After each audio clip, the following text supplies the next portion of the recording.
안녕하세요. 전설TV 전설입니다. 수능 폐지 3년 전만 해도 말도 안 되는 소리였죠. 근데 지금 정근식 서울시 교육감이 2040년 수능 완전 폐지를 공식 주장하고 있습니다. 거기에 현우진, 조정식, 연봉 수백억 일타 강사들이 수억 원을 주고 문항 거래했다는 게 드러났죠. 수능 신화 이제는 진짜 끝났다고 봐야 되지 않을까요? 자, 오늘은 이 붕괴 속에서 동네 학원이 어떻게 해야 살아남을 수 있을지, 아니 오히려 이길 수 있을지에 대해서 한번 이야기해 보도록 하겠습니다. 먼저 일타 강사들 사건부터 한번 살펴보고 가죠. 검찰이 어떻게 발표했냐면 현우진은 현직 교사 3명에게 4억 정도, 조정식은 8천만 원, 문항 하나당 10만 원에서 50만 원, 어떤 교사는 3년간 1억 8천 벌었다, 뭐 이렇게 나왔죠. 더 충격적인 건요, 이 교사들 중에 EBS 수능 연계 교재 집필진, 모의고사 출제위원 이런 사람들이 있었다는 거죠. 심지어 EBS 교재 출간 전에 문항을 빼돌린 혐의도 있죠. 이게 뭘 의미하냐면 수능은 공정하다, 이게 수능 체제를 지탱하는 유일한 명분이었거든요.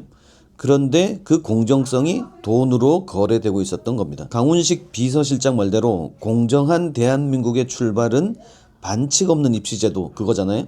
그 입시제도 자체가 반칙이었다면 어떻게 될까요? 이 시스템을 계속 유지해야 될 필요가 있을까요? 자, 일타 강사 이야기가 나왔으니까 이것도 한번 짚어볼게요. 왜 일타 강사들이 그렇게 커졌을까요? 돈도 많이 벌고 유명해지고. 답은 간단하죠.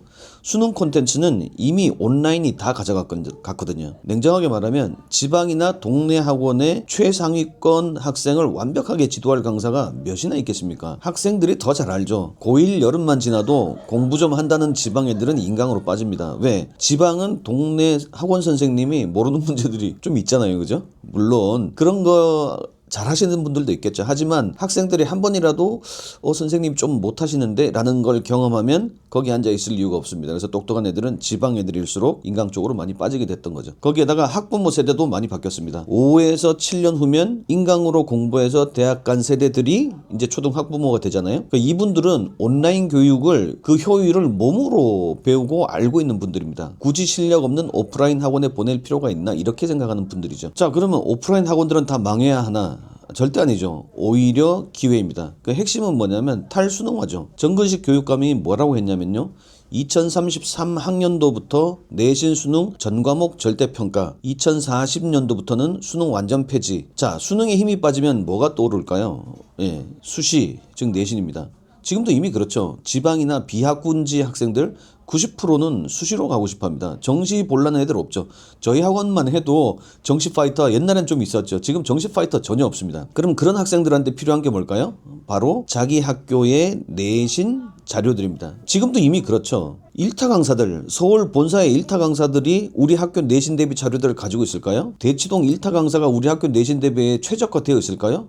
그건 아닐 것 같은데요. 어떤 고등학교 수학 선생님, 우리 동네 고등학교가 되겠죠. 우리 동네 고등학교 수학 선생님이 어떤 스타일로 문제를 내는지, 국원 선생님이 어떤 지문을 좋아하는지, 이건 동네 학원만이 알 수 있는 데이터입니다. 우리 동네 학원들은 여기서 승부를 보는 겁니다. 저 학원 가면 우리 학교 내신은 해결된다, 이 확신을 주는 학원들이 결국은 살아남을 수 있습니다. 그 다음에 두 번째 무기는 관리와 유대감입니다. 학원의 방향성이 바뀌고 있죠. 티칭에서 코칭으로. 온라인에서는 절대 채울 수 없는 게 뭐냐면 바로 옆에서 지켜봐주는 그 강제성입니다. 그 정서적 교감, 라포 형성 같은 거죠. 자기주도 학습이 안 되는 학생들, 공부 의지가 약한 학생들에게 학원은 지식을 파는 것이 아니죠. 공부를 지속하게 해주는 페이스 메이커가 돼주어야 하는 겁니다. 학부모님들도 이제는 진도만 나가는 학원보다는 내 아이 멘탈을 잡아주고 끝까지 멱살 잡고 캐리를 해줄 학원을 찾게 되죠. 라포 형성, 이건 온라인이 절대로 따라올 수 없는 경쟁력입니다. 자, 한번 정리를 해보겠습니다. 고교 학점제, 학령 인구 급감, 그리고 입시의 학종화, 이 모든 키워드는 하나를 가리키고 있어요. 뭐냐면 과거의 영광, 수능 대박의 신화에 갇혀 있으면 미래가 없다는 걸 말하고 있죠. 일타 강사들의 문제가 지금 막